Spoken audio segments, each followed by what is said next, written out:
Hello friends, આજે આપણે તહેવારો માટે કે પછી મહેમાનોને પીરસી શકાય તે માટે એકદમ સ્પેશિયલ ગુજરાતી થાળી બનાવીશું.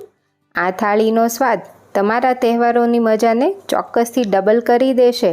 તો જો થોડી પૂર્વ તૈયારી હશે તો એકદમ ઝડપથી આ થાળી તૈયાર થઈ જશે. તો વિડીયોને સ્કીપ કર્યા વગર જોઈ પસંદ આવે તો એક લાઈક કરી દેજો. તો થાળી માટે સૌથી પહેલાં રોટલીનો લોટ બાંધી લઈશું. તો અહીં મેં એક મોટો વાટકો રોટલી માટેનો જે રેગ્યુલર લોટ આવે એ લીધો છે. હવે તેમાં થોડું પાણી એડ કરી મીડિયમ સોફ્ટ લોટ બાંધવાનો છે. અત્યારે મેં લોટમાં મોણ નથી નાખ્યું, તમારે નાખવું હોય તો નાખી શકાય. લોટ બંધાઈ જાય એ પછી 5 ચમચી જેટલું તેલ નાખીને ફરી લોટને મસળીને તેલવાળો કરી લઈશું અને એ પછી ઢાંકીને રેસ્ટ આપીશું. હવે થાળી માટે સૌથી પહેલાં લાડુ બનાવીશું, જેના માટે મેં એક વાટકો રવો લીધો છે અને આ જે જાડો રવો આવે એ લીધો છે, જેનાથી લાડુનું રિઝલ્ટ એકદમ સરસ આવશે. સાથે તેમાં એટલા જ પ્રમાણમાં એટલે કે 1 વાટકી ચણાનો લોટ નાખીશું અને સાથે 3 મોટી ચમચી ઘી લઈશું. તો ઘીને લોટ સાથે પ્રોપર મિક્સ કરી લઈશું અને લોટમાં મોણ આપી દઈશું. તો આ લાડવામાં જે મોણ માટે ઘી લીધું છે એટલા જ ઘીનો ઉપયોગ થાય છે. એમ છતાં લાડવા એકદમ સરસ ટેસ્ટી બને છે. તો લોટમાં આ રીતે એકદમ વ્યવસ્થિત મોણ મિક્સ કરવાનું છે. એ પછી આ રીતે મુઠ્ઠી વાળી જોવાની, તો મુઠ્ઠી પડતું મોણ હોવું જોઈએ. એ પછી લોટમાં ગરમ પાણી એડ કરીને લોટ બાંધવાનો છે. તો જ્યારે પણ તમે જાડા રવામાંથી લોટ બાંધતા હોય ત્યારે હંમેશા થોડું પાણી એડ કરતા જઈ લોટ બાંધીશું. તો એકવાર એડ કરેલું પાણી લોટમાં બધું શોષાઈ જાય એ પછી ફરીથી થોડું પાણી એડ કરીશું અને લોટને મસળી લઈશું. તો આ પ્રોસેસ 2 થી 3 વાર કરીશું અને થોડું પાણી લઈ લોટને મસળતા જઈ આ રીતે મીડિયમ સોફ્ટ એવો લોટ તૈયાર કરીશું અને લોટને હવે ઢાંકીને 10 મિનિટ રેસ્ટ આપીશું.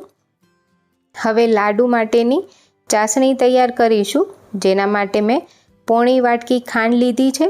તો જે વાટકીથી માપીને રવો અને ચણાનો લોટ લીધો તેનાથી માપીને જ ખાંડ લેવાની છે. સાથે તેમાં અડધી વાટકી પાણી એડ કરીશું અને ખાંડ ઓગળે ત્યાં સુધી સતત આ રીતે ચલાવતું રહેવાનું છે. એકવાર ખાંડ ઓગળી જાય એ પછી ચાસણીને 2 થી 3 મિનિટ કૂક કરી લઈશું અને આ રીતે ચાસણી થોડી ઠંડી કરી ચેક કરવાની. તો જો આ રીતનો તાર બને તેવી ચાસણી તૈયાર કરવાની છે. તો આ 1 તાર જેવી ચાસણી છે. હવે ચાસણીને થોડી ઠંડી કરી લઈશું. હવે લાડવામાં એડ કરવા માટે થોડા ડ્રાયફ્રૂટ સાંતળીશું. તો અહીં 1 ચમચી ઘી ગરમ કરીશું. તેમાં 2 મોટી ચમચી બદામ અને 2 મોટી ચમચી કાજુને આ રીતે ટુકડામાં કાપી લીધા છે, તેને સાંતળી લઈશું. તો સાંતળેલા કાજુ બદામથી લાડવાનો ટેસ્ટ એકદમ સરસ આવે છે. કાજુ બદામ સંતળાઈ જાય એટલે અલગ રાખીશું. અને હવે લાડવા માટેનો લોટ ચેક કરીએ તો જોઈ શકાય છે લોટ થોડો કઠણ થઈ ગયો છે અને મૂઠિયા વાળવા માટે એકદમ પરફેક્ટ છે.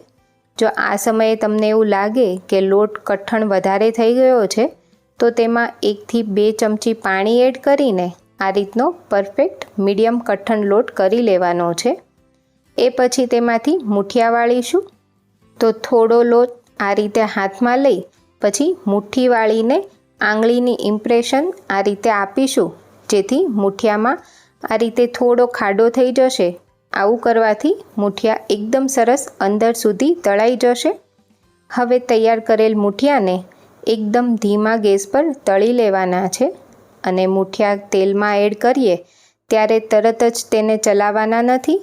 1 મિનિટ મૂઠિયા તળાય એ પછી તેને આ રીતે થોડા ફેરવતા જઈને બંને બાજુથી એકદમ સરસ સોનેરી રંગના થાય ત્યાં સુધી મૂઠિયાને તળી લઈશું.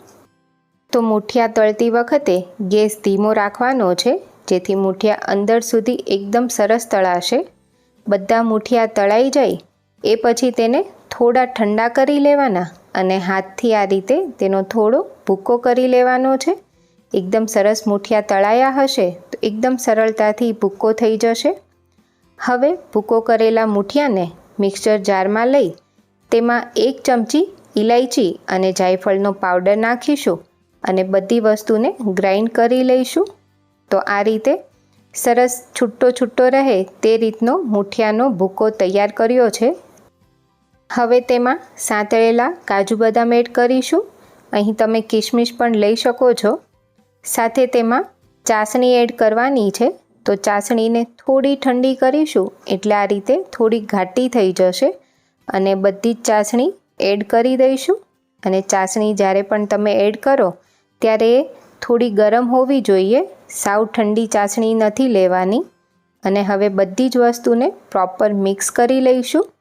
જો આ સમયે એવું લાગે કે મિશ્રણ થોડું કોરું છે તો તમે 1 થી 2 ચમચી ઘી એડ કરી શકો છો. અને હવે મિશ્રણમાંથી આ રીતના મીડિયમ સાઇઝના લાડુ તૈયાર કરી લઈશું. તો તૈયાર છે એકદમ ટેસ્ટી એવા રવા બેસનના ચૂરમાના લાડુ. હવે લાડુ સાથે સર્વ કરવા માટે એક ટેસ્ટી એવી દાળ બનાવીશું. જેના માટે અહીં મેં અડધો કપ મગની દાળ અને 2 ચમચી ચણાની દાળ લઈ 2 થી 3 પાણીથી ધોઈ અડધી કલાક પલાળી દીધી હતી. હવે દાળમાંથી પાણી નિતારીને દાળને કુકરમાં લઈ લઈશું. સાથે તેમાં 2 ગ્લાસ પાણી એડ કરીશું, અડધી ચમચી હળદર અને 1 ચમચી ઘી એડ કરીને દાળને એકદમ ધીમા ગેસ પર રાખી 3 વિસલ કરીશું. એટલે આ રીતની એકદમ સરસ દાળ બફાઈને તૈયાર થઈ જશે. હવે દાળમાં બ્લેન્ડર નથી ફેરવવાનું, તેમાં આ રીતે ચમચો થોડો ફેરવીશું એટલે દાળ થોડી એકરસ આ રીતની થઈ જશે. હવે દાળ વઘારવા માટે 1 ચમચી તેલ ગરમ કરીશું.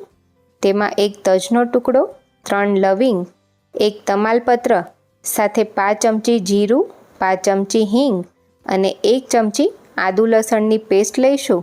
સાથે 1 તીખું લીલું મરચું નાખી આદુ લસણની કચાશ દૂર થાય તેટલું સાંતળી લઈશું.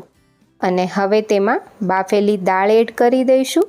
સાથે જ તેમાં 1 ગ્લાસ જેટલું પાણી એડ કરીશું અને દાળમાં સ્વાદ પ્રમાણે મીઠું નાખીને બધી વસ્તુને પ્રોપર મિક્સ કરીશું અને દાળને એકદમ ધીમા ગેસ પર 15 મિનિટ ઉકાળી લેવાની છે. હવે દાળ ઉકળી જાય પછી તેના પર એક વઘાર કરવા માટે 1 ચમચી ગરમ તેલમાં અડધી ચમચી લાલ મરચું અને 5 ચમચી કસૂરી મેથી નાખી દાળ પર આ રીતે વઘાર એડ કરીશું અને ઉપરથી થોડા લીલા ધાણા નાખીશું. તો થોડા અલગ સ્વાદવાળી લાડવા સાથે ખાવાની મજા પડે તેવી દાળ તૈયાર છે. હવે કાઠિયાવાડી ઢાબા સ્ટાઇલનું ભરેલા રીંગણ બટાકાનું શાક બનાવવા માટે એક મિક્સર જારમાં 1/2 કપ કાચા શિંગદાણા લઈશું. સાથે 1/2 કપ ગાંઠિયા લઈશું. અહીં તમે પાપડી ગાંઠિયા કે સેવ પણ લઈ શકો છો. સાથે અડધી ચમચી વરિયાળી, અડધી ચમચી હળદર, 1 મોટી ચમચી લાલ મરચું પાવડર, 2 ચમચી ધાણા જીરું પાવડર, અડધી ચમચી ગરમ મસાલો અને સ્વાદ પ્રમાણે મીઠું નાખીને 1 મોટી ચમચી ગોળ નાખીશું. તો તમે ગળપણ ખાતા હોય તો લેવાનો ગોળ.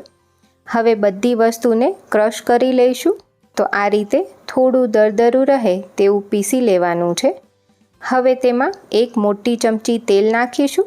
સાથે 1/2 કપ લીલા સમારેલા ધાણા નાખીને પ્રોપર બધું મિક્સ કરી દઈશું. તો એકદમ ઝટપટ તૈયાર થતો ભરેલા શાકનો મસાલો તૈયાર છે. હવે શાકની ગ્રેવી માટે અહીં 2 ટામેટાને મિક્સચરમાં ક્રશ કરી લઈશું. તમે ટામેટાને છીણીને પણ લઈ શકો છો. હવે અહીં શાક બનાવવા મેં 6 નંગ નાની સાઇઝના રીંગણ લીધા છે. સાથે 3 નાના બટાકા લીધા છે. તો બટાકાને છોલીને પાણીમાં રાખીશું.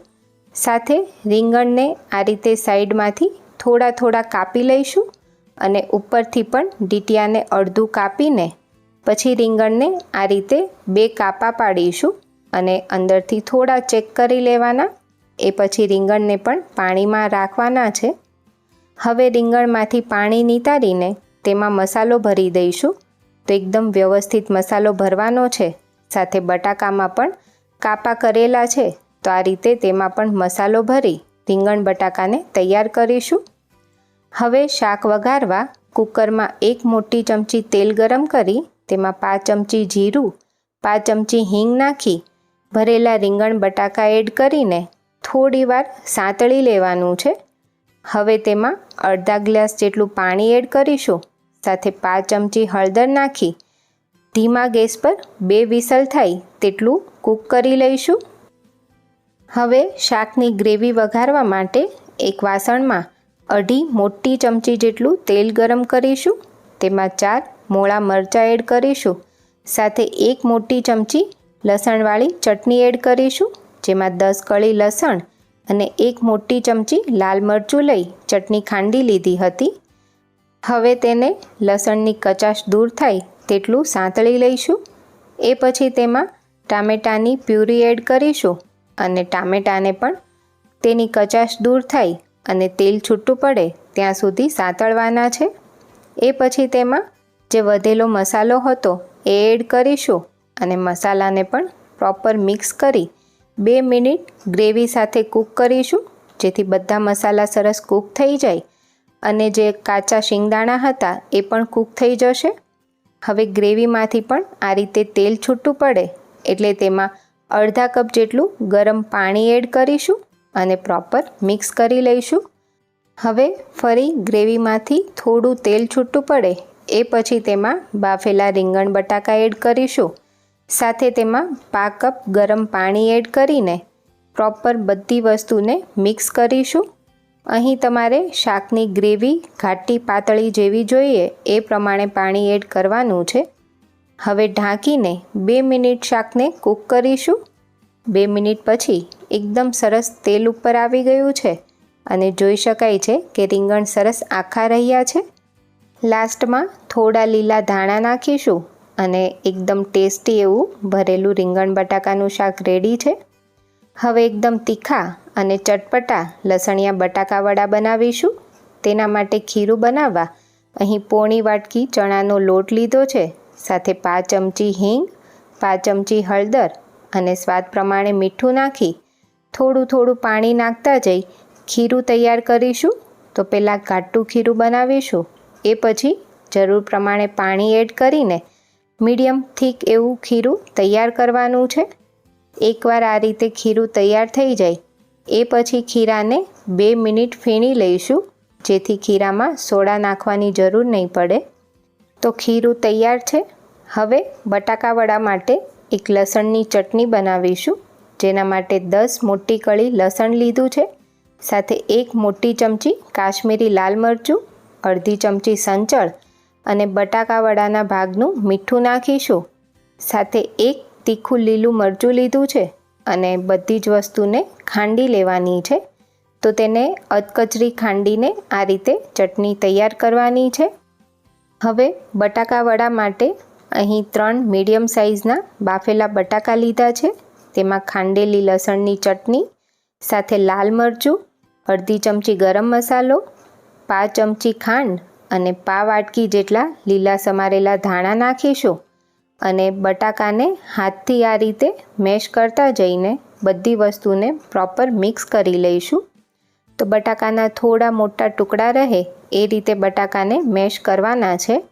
આ બટાકા વડાનો મસાલો એકદમ સિમ્પલ છે, છતાં બહુ જ ટેસ્ટી તૈયાર થાય છે બટાકા વડા.